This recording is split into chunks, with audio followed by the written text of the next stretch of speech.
Eu quero compartilhar o que a palavra diz. No mesmo texto de Êxodo, do capítulo 12, quando fala a questão que o sangue vos será por sinal nas casas que tiveres, essa é a Páscoa. Páscoa muitas vezes não entendida, não compreendida por muitas pessoas. A Páscoa para muitas pessoas não passa de entrega de chocolate. A Páscoa para muitas pessoas não passa de um feriado. A Páscoa para muitas pessoas não passa de coelhos. Quando na verdade a Páscoa, ela é instituída, a passagem, o Pessá, ela é instituída num tempo onde o povo de Deus estava sendo aprisionado, sofrendo. Logo depois das pragas, logo depois que o Senhor solta a 10ª praga, o Senhor dá agora uma direção para o povo dele. Ele diz: permaneça nos lares. Você irá pegar um cordeiro, você irá imolar esse cordeiro, e com sangue você irá aspergir nos umbrais, de forma que quando o anjo da morte passasse, quando ele passar, aquele que a casa estiver selada, não irá acontecer mal algum. Sabe, Jorge, às vezes, queridos ministros de louvor, meus auxiliadores de altar, destes tempos difíceis, às vezes as pessoas acham que Deus mudou. Parece que o Deus do Velho Testamento é um, e o Deus do Novo Testamento é outro. As pessoas parecem, elas meio como se Deus, ele teve uma transição, ele teve uma mudança, e não nada disso. É por isso que ele é Deus. Se olhar para o Jorge, e lembrar do Jorge quando chegou na ceia, você vai ver que o Jorge acabou e acabou muito. O tempo fez isso com o Jorge. Não é isso, Anderson? Com você, com o Fran também. Fran também, tadinho. Como está acabadinho. Parece que rolou no minério. Na mina de carvão. Mas a questão, porque nós mudamos ao longo do tempo. Nós somos homens. O tempo nos muda, não tem jeito. A ruga chega. A pele muda. Tudo muda. Porque nós estamos sujeitos ao tempo. O que faz Deus ser Deus é justamente porque Ele é imutável. Ele não muda. Ele permanece o mesmo. Ele permanece o mesmo ontem, hoje e eternamente. Ele não muda. O que muda muitas vezes é a nossa compreensão, é o nosso entendimento. O que Deus aqui está falando com o povo de Israel é algo que nós vamos entender agora, lá com Jesus Cristo. Quando Jesus é chamado do Cordeiro, o Cordeiro que foi entregue em favor de nossas vidas, você vai entender esse Cordeiro que foi morto aqui na Páscoa. Quando você vai entender que Jesus ele foi justamente crucificado, justamente na Páscoa, na semana de Páscoa, é justamente porque ele era o Cordeiro Pascual. Não há coincidência. Tudo que Deus ele fez, que você vai estudar no Velho Testamento, tudo é sombra daquilo que ainda iria manifestar-se. Jesus é o Cordeiro Pascual. Jesus é o nosso Senhor. Então qual era a orientação? Pudesse então aspergir, pudesse ungir. O que nós aprendemos com isso? Primeiramente, Jesus é aquele que nos livra, que nos guarda contra a morte. Eu não estou falando de morte física, porque morte física os homens de Deus passaram também. Eu estou falando de uma morte espiritual. Jesus é aquele que nos livra da morte espiritual. Quantas pessoas que até mesmo congregando, até mesmo na igreja, estão mortos espiritualmente. Ao olhar para o sangue, ao viver debaixo desse sangue, você tem uma nova vida em Cristo. Uma vida que somente é possível através do Cordeiro Pascual. Falar de Páscoa é falar de uma nova vida. Falar de Páscoa é ter um entendimento que nós somos crucificados em Cristo. E quando eu falo crucificado, quando o texto diz crucificado em Cristo, dizendo, uma vez que você aceitou a Cristo como teu Senhor, você foi crucificado com Ele. Agora deixa eu dizer algo, mais do que crucificado com Ele, a Bíblia diz que você também ressuscitou com Ele. Uou! A nova vida que nós temos, um vírus pode nos segurar na nossa casa, um vírus pode nos privar de nós sairmos, nós caminharmos para um lado e para o outro, mas ele não pode matar aquilo que não pode ser morto. A vida que nós temos em Cristo é uma vida eterna. Uou! Isso é fantástico. Esse vírus pode vir, tirar um e o outro pode, mas nunca pode tocar na vida que nós temos em Cristo. O Cordeiro Pascual. O Cordeiro Pascual. Quando o Senhor dá orientação para que o povo de Israel pudesse fazer isso, eles não tinham noção do que iria acontecer. Eles não tinham noção que, na verdade, o que estava acontecendo ali eram atos proféticos. A nossa vida acontece por atos proféticos. Essa unção que nós, esse óleo que eu acabei de orar, para que pudesse ser entregue às famílias, é ato profético. O batismo nas águas, a gente fala que morreu para o mundo e nasceu para Cristo. Isto é o que? Profético. Saiu dali, a pessoa continua as lutas dela diárias, mas é um ato profético. A ceia, o momento que você ceia, que você come o pão e você traz à memória o corpo de Cristo, é um ato profético. Nós não podemos esquecer, queridos, no tempo que nós estamos vivendo, que o nosso Deus não mudou. Eu falava com o pastor Hudson ontem sobre isso. Eu falava, olha, nós não podemos perder a nossa essência. A igreja, ela caminha por fé. Nós existimos por fé. Nós nos reunimos por fé. O que nos alimenta é a fé. O que nos faz cristãos é a fé. E no meio dessa pandemia nós não podemos abrir mão daquilo que nos impulsiona, que é a fé. Não podemos. Não podemos. Não podemos negociar isso. Sabe o que acontece? Os lares então eles foram marcados, todos marcados. E olha para você ver, e logo depois veio um anjo, o espírito da morte. Agora vamos falar uma coisa. Olha para você ver, Jorge. O espírito da morte já existia. Ele iniciou-se onde? Lá em Adão, lá no Éden, lá no erro. O espírito da morte já existia. Mas a Bíblia fala que Deus, então, Ele permitiu que esse espírito da morte pudesse vir e destruir. Você concorda comigo? Que Deus não perde controle de nada? Que até o mal que acontece não saiu das mãos dele, Ele não perdeu o controle? Não perdeu o controle.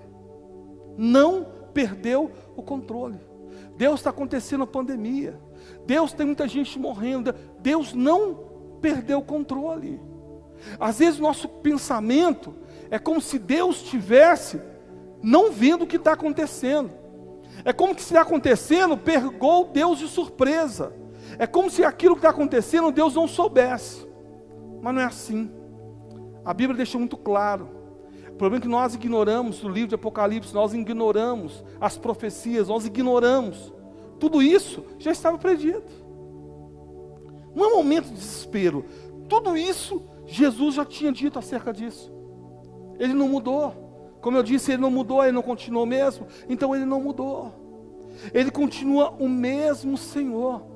Então, o que nos tem nos confortar? Entenda algo, durante todo o momento difícil de Israel, Deus preservou o seu povo. Se você vê o estudo da praga, se você vê as 10 pragas, se você vê a destruição, Deus cuidou do seu povo. Você está vendo, está tendo terremoto, agora está acontecendo maremoto, está acontecendo agora tempestade, está acontecendo pandemias. Deus não perdeu o controle. Isto é um alerta para aquele que pensa que está de pé. cuide para que não caia. Deus não perdeu o controle. O fim dos tempos está chegando. Deus não perdeu o controle. É muito claro, é muito nítido. Nós queremos muitas vezes ignorar. Nós muitas vezes queremos ensaiar, nós queremos desenfeitar o que a Bíblia já diz. Essas coisas não nos pegam de surpresa, no sentido mesmo, porque Deus, Ele deixou tudo claro o que haveria acontecer. Tudo. Deus não perdeu o controle. Agora entenda algo. Aqui em Êxodo 12 fala da instituição do Pessah. Uma instituição, o início, chamada da passagem. A passagem. Por que Pessah? Por que Páscoa? Não esqueça disso. Foi quando o anjo da morte, o espírito da morte, permitido por Deus, passou. E os lares que estavam selados não morreram, os primogênitos. Passagem. Passagem. Passagem. Sabe o que acontece? Sabe o que eu vejo que nós estamos vivendo? Um tempo de passagem. Isso vai passar. Essa tempestade, esse mal vai passar. Essa pandemia, ela irá passar. Eu não tenho nenhuma dúvida quanto a isso. Ela irá passar.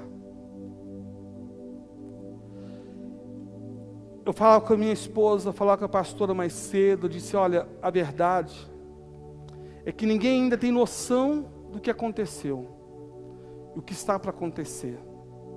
Ninguém ainda tem a noção real. Porque uma coisa é certa, depois dessa tragédia, essa catástrofe no mundo inteiro, onde era vale, vai virar montanha. Onde a montanha vai virar vale. A gente não tem noção. Tudo, a economia mundial, a partir de agora, nunca mais a mesma. A forma de lidar com as pessoas mudou. O mundo mudou. É isso que as pessoas ainda não caíram a ficha. Elas estão achando que apenas mais uma pandemia, depois tudo vai voltar ao normal. Não vai. Esquece. Esquece. Esquece. Se você olhar todos os terremotos que aconteceram ao longo da história, as cidades se tornaram outras, mudaram o seu nome, mudaram a forma de ser, mudaram tudo. O que aconteceu, o que está acontecendo, vai mudar a nossa vida, vai mudar essa geração de uma forma drástica. Isso é fato. Isso é fato. A questão é como que nós iremos estar após essa passagem. Como nós estaremos após esse Pessah? Como nós estaremos após essa Páscoa, essa turbulência? Como nós estaremos? A semana de Páscoa, da Páscoa de Jesus, talvez aqueles que estavam ali caminhando com ele não tinham noção do que iria acontecer. No início da semana, Jesus chega em Jerusalém montado num jumento, segunda-feira. Na terça, desce para Betânia. Quarta-feira, ele agora está no templo. Na quinta-feira, ele reúne com seus discípulos para a Páscoa, para ceiar a Páscoa dentro do cenáculo. Nesse mesmo cenáculo que eles estão ali preparando a ceia, a Bíblia diz que Judas está sentado juntamente com eles, mas Judas já havia o vendido, Judas já havia o negociado. Jesus sabia que Judas o entregar no momento que Judas agora é cometido. Um espírito demoníaco, o diabo entra em Judas. Judas se levanta, Jesus diz para ele, aquilo que você tiver de fazer, faça rápido. Jesus sabia que se tratava de Judas. Judas sai dali e agora vai encontrar-se com aqueles que ele havia negociado. Jesus, 30 moedas. Jesus então, que está no cenáculo, na parte mais alta, chamado Monte Sião. Ele está então, nós temos Moriá, nós temos um pouco mais elevado o Monte Sião, nós temos do outro lado Monte das Oliveiras. Ele sai então da parte que nós chamamos Monte Moriá, eleva um pouquinho mais a parte mais de cima, que é a parte do Monte Sião, onde fica o cenáculo. Ele sai desse local ali e desce agora para onde? Para o Monte das Oliveiras. Chega no Monte das Oliveiras, ele sobe mais ou menos até a metade, onde que fica o jardim chamado Getsêmani. Ele entra para dentro desse jardim. Getsêmani era um jardim especial, era um jardim particular. Ele tinha amizade com o dono desse jardim. Às vezes nós entendemos como se esse jardim fosse aberto, como se esse jardim fosse livre. E não é.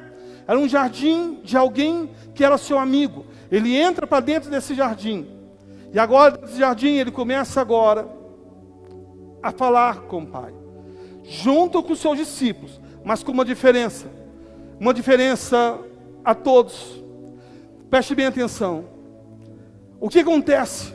Logo depois que ele está no jardim, ele deixa um grupo de discípulos um pouco aqui agora, para onde? Para trás. Ele não leva todos. Ali já não tinha mais os 12, ele estava ali com 11. Porque Judas já havia saído para o trair. Ele estava com 11, ele chega com 11 agora no Monte das Oliveiras, mas quando chega no jardim de Getsêmani, o que ele faz? Ele deixa para trás ali apenas 8, caminha com ele 3. Leva consigo 3 mais próximo. Entra um pouco mais dentro do jardim com os 3. Pedro, Tiago e João estão do seu lado. Quando de repente agora o que ele faz? Ele ainda entra um pouco mais profundo no jardim e deixa os 3 para trás. Na nossa vida nós temos que entender que na passagem, na Páscoa, haverá momentos que nós estaremos com muitas pessoas do nosso lado. Haverá momentos que nós estaremos com alguns do nosso lado. Mas haverá momentos que nós estaremos sozinhos. E talvez o que nós não sabemos lidar é quando nós nos encontramos sozinhos. Há momentos que nós estamos sós. Jesus então deixa os 3, um nível de relacionamento mais profundo, deixa os outros para trás, traz os 3, afasta dos 3, porque agora é o momento com o Pai. E agora é o momento que ele está falando com o Pai, ele não está entendendo aquele momento, não está compreendendo aquele período que ele está vivendo. Ele está se questionando: Pai, se possível, passa de mim esse cálice. A Bíblia fala que ele começa a suar tanto, o seu nível de angústia era tão grande, mas tão grande, que as suas glândulas sudoríparas, elas abrem, e começa a pingar gota de sangue. Tenta imaginar você suar ao ponto de começar a soltar sangue. As veias começam a soltar, estourar, as glândulas abrem numa proporção gigantesca. Tamanho era o seu suor, a maneira como ele suava. Tenta pensar nisso. Tensão, sem saber o que vai acontecer. Alguns teólogos vão explicar que Jesus estava angustiado, porque sabia que pela primeira vez teria que se afastar da presença do Pai. Sempre esteve com o Pai, sempre esteve do lado do Pai, e pela primeira vez se afastaria do Pai. Ele olha agora, ele fala com o Pai: Pai, se possível, passa de mim esse cálice. Deus não responde, o Pai não responde. Os anjos não se aproximam. O isolamento é total. A angústia é total. A tristeza é total. Ele volta um pouco para ver se estavam ajudando em oração, para saber o que estava acontecendo. Recua um pouco. Quando de repente encontra quem? Encontra aqueles que havia levado para a parte mais íntima. Simplesmente o que? Dormindo. Porque muitas vezes, no momento que nós mais precisamos daqueles que estão do nosso lado, ao invés de resultar do nosso lado, eles vão dormir. Eles deixam a guerra sozinho contigo. Eles deixam a guerra sozinho com você.